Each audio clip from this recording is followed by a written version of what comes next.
Ambassador Soberon, thank you so much for joining us today. Thank you, Elaine. It's my pleasure to be here with you today. For more than 3 decades, the United Nations has consistently approved resolutions that support ending the U.S. embargo against Cuba. You call it the economic blockade. What makes this recent General Assembly presentation, this resolution, different than in years past? This year, we have a particular, that there is not only, we are not only talking about the embargo or the blockade that you want to call, but also about the list of state of sponsor of terrorism. So the combination of the impact of both of these, it's make worse for the Cuban people, their life, Just to give you an example, as a result, as a Cuban was included in this list, where everybody knows that don't supposed to be, 320,000 European citizens have been seeing how the U.S. government canceled their ESTA visa, the electronic visa to come to the U.S., just because they visited Cuba as a tourist. So that means that some of our neighbors in the Caribbean region, they have already recovered the number of tourists that they received before COVID, but Cuba didn't. Why? Because as a result of this policy and those new restrictions. We are now going through a very difficult situation. I am pretty sure that you heard about the situation right now with the energetic system in Cuba. We have suffered a blackout. I was just looking some numbers a few days ago, and the cost of 18 days of blockades means all the money that we need to buy part for our plants and the money that we need also to buy fuel for our plants. So we are not telling that the blockade is the only reason of our problems, but without doubt, the blockade is the main obstacle for the development of Cuba. To go back a little bit, can you explain for our audience what you mean, because they might not realize what being on the list of state-sponsored terrorism means? So if you are a member, if you are included in the list of a sponsor of terrorism, the financial institution, the banks, they cannot make deals with you. So we have the blockade that impede those transactions, and at the same time, we have the impact of the list of a sponsor of terrorism. But another, as I mentioned already before, it has other consequences. Do you feel that the United Nations and its multilateral system is the best way to end the embargo, the blockade? The majority of the international community is against the embargo. The majority of the international community recognize that the embargo is not only an issue between the U.S. and Cuba, but also has extraterritorial impact. And we think that this is very important too, because at the end of the day, the embargo, to lift the embargo, we need that the U.S. government do something different what they have done since the very beginning. The president of the U.S. he has also the power to do a lot of things, not to lift the embargo, but at least to make easier the life for the Cuban people. We are in the middle of a pretty devastating hurricane season in the Atlantic. Cuba recently saw impacts from Hurricane Oscar. So what do you hope comes out of this year's COP29 in Azerbaijan?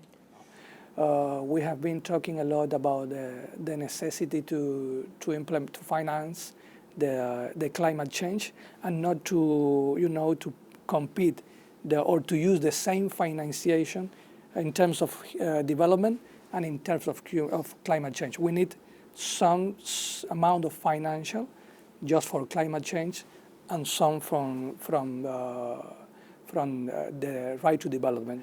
We have a very high concern in terms of the sea level rising. It's also a challenge for small countries. We are also requesting that a high level of cooperation with the developing countries in terms of not only to climate change, but also to climate adaptation, because it's very important for the developing countries too. So we think that the 29 COP could be a new step to move forward in that regard.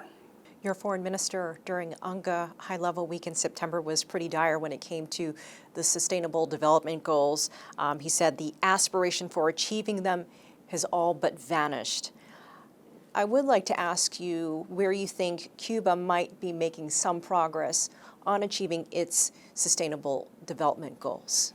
Just 17% of these SDG are maybe we will achieve them. The rest, the 83%, it will be not reachable on the 2030 agenda.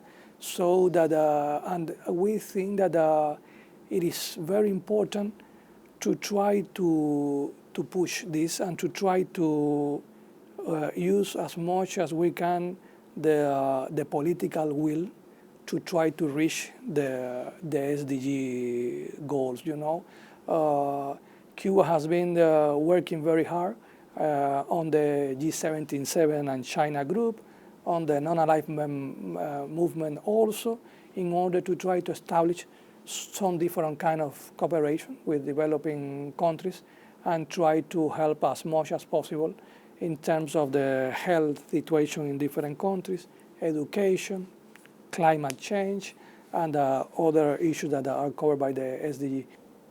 Ambassador, Cuba and China relations go back several decades. How would you describe ties at the moment? Oh, we have an excellent relation with China. It's a historical relation. We have a large number of projects of cooperation. We have a very important also foreign trade.